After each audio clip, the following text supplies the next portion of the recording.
जय श्री कृष्णा। कैसे हैं आप लोग फ्रेंड्स? आज की चर्चा काफ़ी महत्वपूर्ण है क्योंकि आज के वीडियो में हम कुछ ऐसे विशेष तथ्यों को लेंगे जो कि तथ्य आपके जीवन से संबंधित बड़े खुलासे करने जा रहे हैं। ये खुलासे आपके करियर से संबंधित भी हो सकते हैं, आपके व्यक्तिगत जीवन से संबंधित भी हो सकते हैं और आपके हर जो प्रभाव है जीवन का, यानी कि हर क्षेत्र, उस क्षेत्र में किसी भी स्थान से संबंधित हो सकते हैं। विशेषता आज हम सर्वप्रथम 2 से 3 मिनट चर्चा करेंगे चंद्रमा की, क्योंकि मोस्टली लोग अन्य ग्रहों के प्रभाव तो जान लेते हैं लेकिन ये नहीं जानते हैं कि वो भाव एक्टिवेट कहाँ से होगा, किस तरीके से होगा और उसका इफेक्ट उस ग्रह के आने पर क्या पड़ने वाला है। यानी कि क्योंकि हम सभी लोग जानते हैं किसी भी भाव का सर्वश्रेष्ठ प्रभाव यानी कि संपूर्ण प्रभाव 100% जिसे बोला जाता है वो कब प्राप्त होता है? जब चंद्रमा उस स्थान पर आ जाता है। उससे सप्तम भाव भी एक्टिवेट हो जाता है क्योंकि चंद्रमा के पास दृष्टि शब्द 7वीं है। अब 7वीं दृष्टि होने का मतलब ये है कि चंद्रमा उस भाव को बिल्कुल प्रकाशित कर रहा है अपने प्रकाश से। अब ये प्रकाश यदि मलिन होगा तो फिर क्या होगा? प्रभाव दोनों स्थानों से मलिन ही प्राप्त होने वाला है। विशेषतः चंद्रमा की शुभ स्थिति किसी भी भाव की आप नकारात्मकता को सोख सकती है और चंद्रमा की शुभ स्थिति किसी भी भाव की सकारात्मकता को बढ़ा सकती है। तो ये बहुत सारी चीज़ें ऐसी हो जाती हैं जिनको कि हमें जब भी इस तरीके के वीडियोस देखें या जब भी इस तरीके की चीज़ों को हम देख रहे हैं तो चंद्रमा सबसे पहले हमको अपने माइंड में रखना चाहिए, क्योंकि जब तक चंद्रमा की वर्तमान स्थिति या चंद्रमा का नक्षत्र नहीं जान पाएंगे तब तक हम अपनी चीज़ों को सटीक तरीके से अपने ऊपर लगाकर नहीं देख पाएंगे। क्योंकि देखिए राशि एक ही है और राशि एक ही होने के कारण उससे संबंधित करोड़ों लोग इस धरती पर मौजूद है। अब जरूरी नहीं है कि देखिए करोड़ों लोगों में 2 लोगों के भी जीवन में एक जैसी समानताएं आए। ये केवल जो है मोटा मोटे तौर पर आपके लिए सिर्फ इस आधार पर होता है कि आप समझ सके जो चीजें आप इस समय देख रहे हैं वो आपके लिए किस तरीके से कहाँ से प्रभावी हो रही हैं, ताकि उनको आप अपने ऊपर लगाकर लॉजिकली समझ सकें। इसलिए ये चीजें होती हैं, ना कि इसको पूर्णतया सत्य मानकर अपने जीवन पर हम आधार बिंदु बना लें। जैसे कि मान लीजिए यदि चंद्रमा आपके लग्नगत है, बर्थ चार्ट की बात कर रही हूँ, तो ये चंद्रमा आपके मन को बहुत ही ज़्यादा उद्विग्न बना देगा। मान लीजिए ऐसा व्यक्ति जो है बहुत ज़्यादा जल्दी छोटी सी बात से बहुत ज़्यादा प्रसन्न हो जाएगा, छोटी सी बात से बहुत ज़्यादा विषाद में चला जाएगा। यहाँ तक कि ऐसे ही लोगों को अगर डिप्रेशन वगैरह की शिकायत कहे ना तो ऐसे ही लोगों को होती है।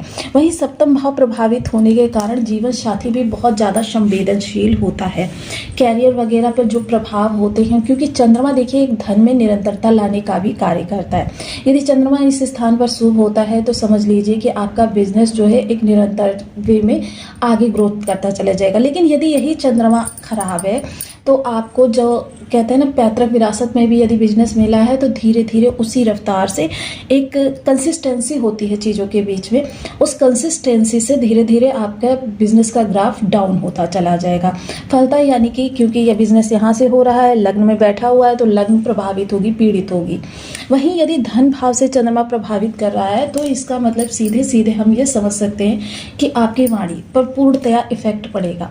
जब ये पूर्णतया इफेक्ट पड़ेगा तो जाहिर सी बात है कि चीज़ें जो हैं, क्योंकि विशेषता ये एक शनि की राशि है और शनि की राशि में धन भाव में चंद्रमा यदि आ जाए तो फिर आपके लिए विशेष प्रभाव जो होते हैं थोड़े से कह सकते हैं निगेटिविटी के साथ उत्पन्न होते हैं, क्योंकि शनि चंद्र की युति को विष दोष भी कहा जाता है।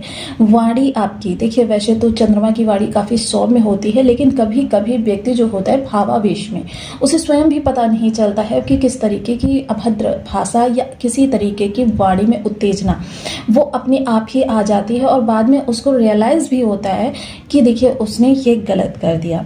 तो ये जो प्रभाव रहेगा ये काफ़ी ज़्यादा आपके लिए मतलब देखिए ये जो मैं वर्तमान में चीज़ें बता रही हूँ सिर्फ वर्तमान में ही नहीं बल्कि आपके लाइफ टाइम के लिए प्रभावी होने वाली हैं। अब यदि जैसे जिस वर्तमान समय में यहाँ पर राहु भी विद्यमान है तो राहु के होने से क्या होगा, यहाँ पर आपका ग्रहण दोष बनेगा, यानी कि यहाँ से संबंधित चीज़ों में कहीं ना कहीं आपको कोई कमी देखने के लिए मिलेगी।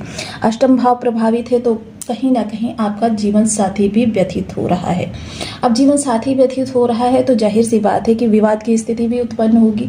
अब विवाद, ये देखिए, अगर आपने मन को संयत नहीं किया तो आपके लिए बड़ी परेशानी का सबब भी बन सकता है। आपके मान अपमान को भी यहीं से निर्धारित कर सकता है, क्योंकि अष्टम भाव जो होता है ये 12 भावों संबंधित आपके जीवन में परेशानियों को लाने का कार्य करता है, या फिर परेशानियों से संबंधित समाधान लाने का कार्य करता है। तो जाहिर सी बात है, अचानक आपको किसी भाव से संबंधित समाधान भी प्राप्त हो सकता है। तो ये बहुत सारी चीज़ें ऐसी होती हैं जिनको यदि हम सही तरीके से लगाकर नहीं देखते तो हम भ्रमित रहते हैं। इसीलिए देखिए, मेरा सिर्फ ये ध्येय होता है आपको राशि फल बताने से ज़्यादा आपको आपकी एक्चुअल स्थिति बताने पर रहता है, ताकि आप बिल्कुल भी भ्रमित ना हों।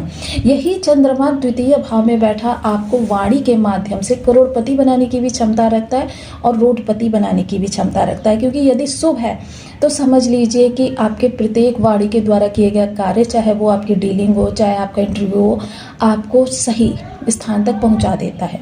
लेकिन यदि यही चंद्रमा आपका वीक हो तो फिर यही चंद्रमा आपकी वाणी के प्रभाव से ही हाथ में जो चीज़ें हैं वो भी आपके हाथ से निकाल देता है। तो देखिए, बहुत ही ज़्यादा चीज़ें जो होती हैं हमारी चंद्रमा के प्रभाव से प्रभावित होती हैं।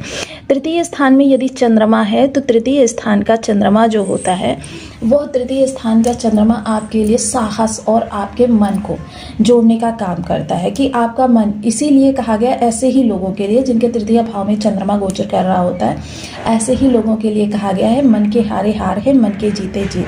क्योंकि यदि ये मन में अपने साहस को ठान लें तो फिर समझ लीजिए दुर्गम से दुर्गम कार्य को सिद्ध करने में ये सफल होते हैं।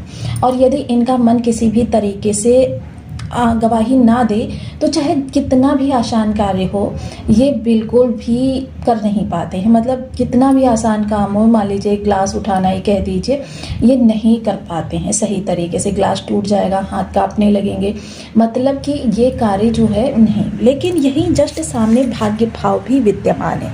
अब भाग्य भाव से संबंधित चीज, क्योंकि भाग्य के द्वारा आपके 12 भाव प्रकाशित होते हैं तो जाहिर सी बात है इसका इफेक्ट आपके 12 भावों पर पड़ता है। वहीं चंद्रमा यदि इस स्थान पर हो तो यह चंद्रमा का स्वाभाविक स्थान होता है, यानी कि अगर कालपुरुष की कुंडली के आधार पर देखा जाए तो यह चंद्रमा का स्वाभाविक स्थान है। ऐसी स्थिति में जब चंद्रमा यहाँ से प्रभावी होगा तो आपके लिए चीज़ों में 100% आपकी जो चीज़ें हैं, मतलब घर है या आपकी माता है, माता का स्वभाव काफ़ी नम्र होगा, माता के जीवन में बहुत ज़्यादा विषमताएं नहीं होंगी, स्ट्रगल्स नहीं होंगी।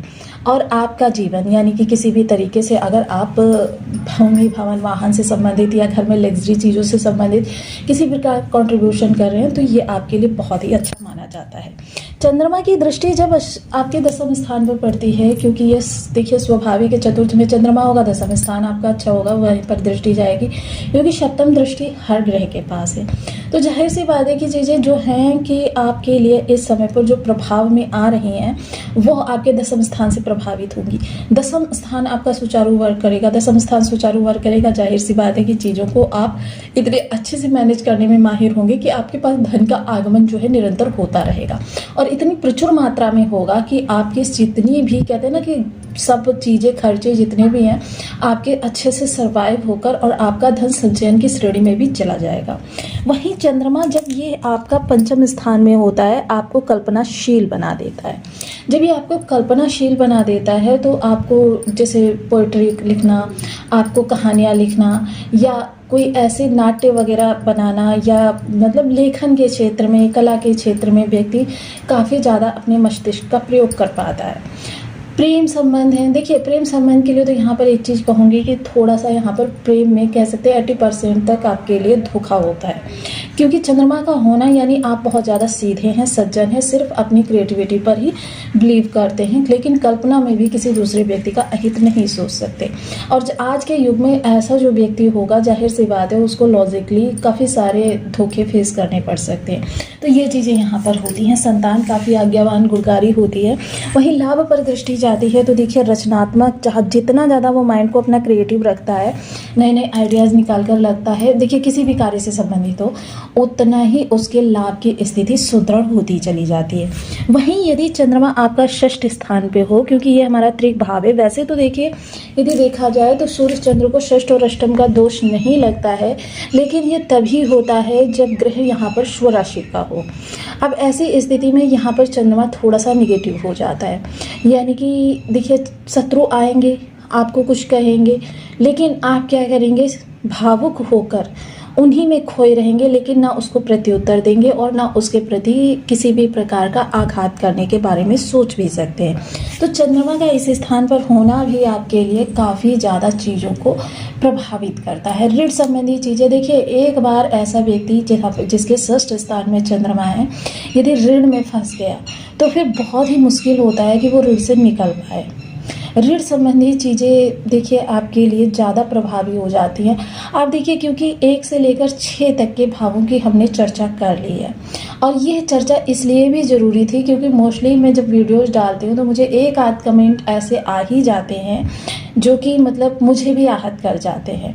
तो ये चंद्रमा की सिचुएशन है। अब यहाँ पर जितने भी ग्रह बैठे होंगे, ग्रहों के अनुसार भी चंद्रमा का प्रभाव परिवर्तित होता है। अब मान लीजिए शत्रु ग्रह है तो चंद्रमा पीड़ित हो जाएगा। अब चंद्रमा पीड़ित हो जाएगा क्योंकि चंद्रमा जितना सौम्य ग्रह होने पर आपके लिए लाभ को निकालता है, आपके लिए अच्छाई लेकर आता है, उतना ही पाप युक्त होने पर वह पापी, सबसे बड़ा पापी अगर कहा जाए तो शनि राहु भी इसके समान नहीं हो पाते हैं, इतना पापी हो जाता है। तो पापी होगा तो जाहिर सी बात है कि आपके लिए पाप प्रभाव ही निकाल कर लाएगा। तो इन सब चीज़ों के साथ में जब भी देखिए हम इसीलिए आपसे आग्रह करते रहते हैं, चंद्रमा से संबंधित उपायों को अपने जीवन में नित्य दिनचर्या में स्थान अवश्य दें। इसके लिए देखिए सर्वप्रथम ओम सोम सोमाय नमः इस बीज मंत्र का 1 माला, 2 माला, 5 माला, 7 माला, 11 माला का जब नियमित अपनी सुविधानुसार करना प्रारंभ करें।